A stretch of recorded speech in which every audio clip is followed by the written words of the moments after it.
Bonjour, je suis content de vous retrouver. J'espère que vous allez bien. Aujourd'hui, on parle de la maladie d'Alzheimer. Je vais vous donner des conseils pour vous aider à prendre soin de votre santé, peut-être aussi la santé d'une autre personne. Souvenez-vous que les conseils d'aujourd'hui ne remplacent pas une évaluation ou des conseils d'un professionnel de la santé. Et les conseils que je vous donnerai devront être adaptés à vos capacités, à votre état de santé ou à l'état de santé d'une autre personne. Vous allez trouver plusieurs des conseils que je vous donne dans mes livres, notamment 99 façons de prévenir les effets du vieillissement et Lève-toi et marche. Vous allez trouver ces livres-là en librairie ici au Canada, mais aussi de l'autre côté de l'Atlantique, et je vous mets les liens dans la description de la vidéo du direct pour que vous puissiez les trouver facilement. Le tabagisme et la maladie d'Alzheimer, quel est le rapport? Est-ce qu'il y a un rapport avec le fait de fumer et la maladie d'Alzheimer? Je vais vous en parler pendant les prochaines minutes. Et il y a plusieurs études qui ont été consacrées à ce sujet-là. La dépendance au tabac est la principale cause de décès évitable dans le monde. Il y a eu une période de notre histoire relativement récente où il y avait vraiment beaucoup de campagnes pour réduire le tabagisme dans nos sociétés. On le fait encore, mais beaucoup moins. Mais il faut quand même se rappeler que c'est la cause de décès évitable, la principale cause de décès évitable dans le monde. Donc, c'est quand même majeur. Et donc, ce tabagisme-là a un coût sur nos sociétés, a un coût aussi, dans tous les sens du terme, sur notre qualité de vie. Et le tabac est le principal facteur de risque de plusieurs problèmes de santé, dont plusieurs types de cancers, plusieurs maladies cardiovasculaires et plusieurs troubles respiratoires. Et moi, j'aime bien lorsque je parle de tout ça à mes patients parce que le tabagisme, c'est un sujet aussi en physiothérapie, en réadaptation, en kinésithérapie de l'autre côté de l'Atlantique. Et j'aime bien montrer cette illustration-là. Alors, vous voyez deux vertèbres avec un disque intervertébral au centre. Vous voyez en haut et en bas des petits bouts de disque intervertébral. Et lorsqu'on regarde les disques intervertébraux des fumeurs, ils sont en moins bonne santé. Pourquoi? Parce que le tabagisme altère la qualité des vaisseaux sanguins, altère plusieurs choses, mais notamment la qualité des vaisseaux sanguins. Et ça a un effet sur tout le système, plusieurs systèmes dans notre corps, et notamment les disques intervertébraux, mais aussi le cerveau. En comparaison avec les personnes qui fument, celles qui ont cessé de fumer montrent une réduction de la dépression, c'est intéressant, une réduction de l'anxiété et du stress, alors on est vraiment dans des enjeux qui sont liés au cerveau notamment, et une amélioration de l'humeur. Alors là aussi, il y a des effets positifs et une amélioration de la qualité de vie. Alors, cette fumée, même si elle entre par nos poumons, ben, il y a un lien direct avec la santé du cerveau.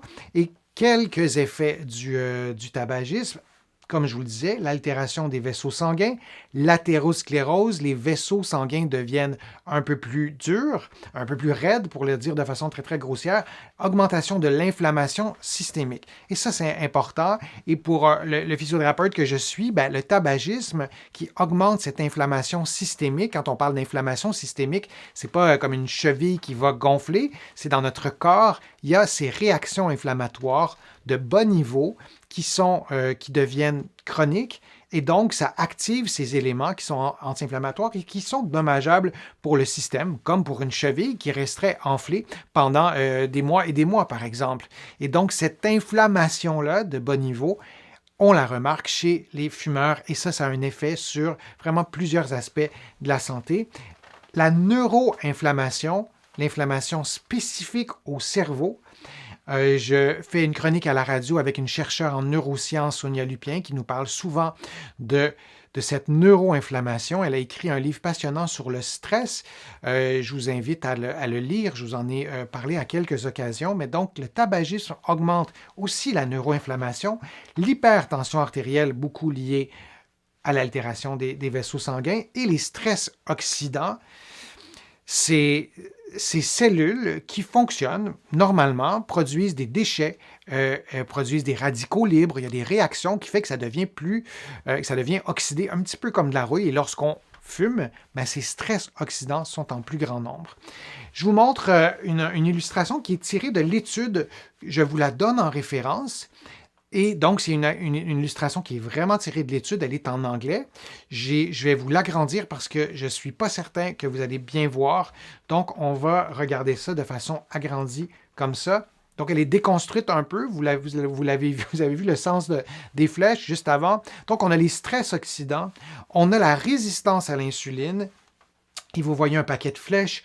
On a en bas à gauche le système nerveux sympathique. Le système nerveux sympathique, c'est celui qui vous active, qui vous stresse, qui vous fait réagir à un danger, par exemple. Alors, on a ça dans notre tableau. On a le système immunitaire. Là, quand on parle du système immunitaire, on commence à être dans des systèmes qui sont assez majeurs dans notre corps, l'inflammation et le petit rectangle mauve en bas au centre, si je vous le résume, c'est l'activation, la sollicitation de tout l'aspect hormonal qui est contrôlé et par le cerveau et par des organes qui vont produire des hormones.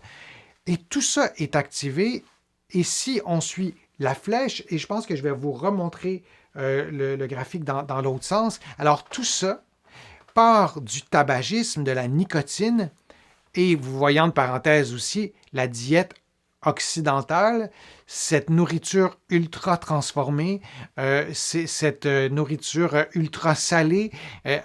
Ils entrent ça aussi dans leur tableau, et on arrive à une augmentation des maladies qui sont j'essaie de traduire, qui sont non transmissibles. C'est ça. Et donc, le tabagisme contribue à ça, à toute cette cascade d'éléments qu'on ne veut pas avoir dans notre corps. Et il y a aussi, bien sûr, des atteintes au niveau du cerveau. Alors, lorsqu'on pense à la vitesse de traitement de l'observation, la vitesse de traitement, oui, c'est une fonction cognitive. Notre rapidité à traiter l'information. Donc, le traitement de l'information, on a un problème A, on va arriver à la solution B et on va pouvoir la trouver rapidement ou pas. Par exemple, je simplifie un peu, mais cette vitesse de traitement de l'information, elle est altérée chez les fumeurs. Donc, il y a une étude qui a été réalisée auprès de quand même 2932 participants américains. C'est une étude chinoise de mémoire, mais qui s'est penchée sur la santé des Américains de plus de 60 ans, a montré que le tabagisme est associé à une réduction de la vitesse de traitement de l'information. Alors, quand on dit que ça altère le cerveau, c'est pas juste au niveau des rapports de radiologie, par exemple, ou d'imagerie médicale, où on voit que le cerveau n'est pas tout à fait pareil. Cliniquement, on voit qu'il y a une diminution de la vitesse de traitement de l'information. Ce n'est pas nécessairement ce qu'on souhaite pour notre santé. Les non-fumeurs avaient en moyenne 3,82 points de plus que les fumeurs actuels lors d'un test mesurant la cognition et cette vitesse de traitement de l'information. Et les anciens fumeurs avaient 3,12 points de plus que les fumeurs actuels. Donc, les anciens fumeurs avaient aussi un avantage en quelque sorte. Alors pourquoi? Hypothèse, l'augmentation de l'inflammation et les effets indésirables sur la cognition et les troubles du sommeil et de la santé cérébrale. Donc, cette neuroinflammation, cette inflammation qui est associée au tabagisme expliquerait cette vitesse de traitement de l'information, oui, qui est réduite, et aussi les troubles du sommeil et la santé cérébrale. Lorsqu'on fume beaucoup, lorsqu'on étudie des populations entières, les gens dorment moins bien, les gros fumeurs dorment moins bien, et le fait de moins dormir a un effet aussi sur la santé. Lorsqu'on dort mal depuis des décennies, il peut y avoir des conséquences sur notre cerveau. Alors, il y avait ces deux hypothèses-là qui expliquaient les liens avec le tabagisme. Donc, l'OMS recommande, toujours dans leurs recommandations liées à la maladie d'Alzheimer, des interventions de sevrage du tabagisme devraient être proposées aux adultes qui consomment du tabac car elles peuvent, entre autres, réduire le risque de déclin cognitif et de démence. Donc, oui, c'est vrai, arrêter de fumer, ou ne pas fumer ou arrêter de fumer, il peut y avoir des bienfaits pour nos poumons, mais il y a des bienfaits aussi pour le cerveau, et ça, on ne l'a pas suffisamment dit, il me semble. Et les interventions pour cesser de fumer, il faut en proposer quand même quelques-unes. La psychothérapie, c'est souvent très efficace. La méditation, la pleine conscience aussi. Les approches pharmacologiques. Et ce qu'on sait, c'est qu'une combinaison de ces interventions-là est souvent encore plus efficace qu'une seule stratégies thérapeutiques, donc les interventions interdisciplinaires en consultant plusieurs ou au moins 2 professionnels de la santé de professions différentes. Alors oui, il y a un lien évident avec le tabagisme et le risque de déclin cognitif et avec les risques aussi de maladie d'Alzheimer. Donc, c'est un élément qu'il ne faut pas oublier. Comme je le disais, on a longtemps mis en place des campagnes de sensibilisation pour diminuer le tabagisme dans nos sociétés, mais il faut se rappeler qu'en ce qui concerne la maladie d'Alzheimer, il y a un lien direct entre le tabagisme et nos fonctions cognitives. Je vous remercie de votre présence, d'être là sur ma chaîne. Je suis toujours ravi de lire vos commentaires, de répondre à vos questions. J'espère que les informations que je vous ai transmises aujourd'hui vous ont été utiles. J'espère que la maladie d'Alzheimer sera quelque chose de peut-être un peu plus familier en quelque sorte pour laquelle on peut faire des choses nous-mêmes aussi, de consulter son médecin parfois plus tôt. Vous allez trouver beaucoup d'informations aussi sur les fonctions cognitives, sur les liens entre la santé physique et la santé mentale dans mon livre 99 façons de prévenir les effets du vieillissement et dans mon livre aussi Lève-toi et marche. J'ai écrit d'autres livres. Vous le savez, vous allez les trouver facilement en librairie partout au Canada, mais aussi de l'autre côté de l'Atlantique et notamment à la librairie du Québec à Paris. Je vais vous mettre le lien dans la description de la vidéo. Vous pouvez aussi vous abonner à mon site web gratuitement, le www.denisfortier.ca. Vous pouvez vous abonner à l'infolettre, à des courriels thématiques. Tout ça est gratuit et je suis toujours aussi ravi de vous acheminer toutes ces informations-là. Et vous pouvez aussi contribuer à ma chaîne en cliquant sur le petit cœur sur YouTube. Vous pouvez le faire maintenant. Sans vos contributions, je ne parviendrai pas à vous produire autant de contenu. Et si vous avez contribué, je vous remercie vraiment très sincèrement. J'espère de pouvoir vous revoir bientôt sur ma chaîne et je vous dis à très bientôt.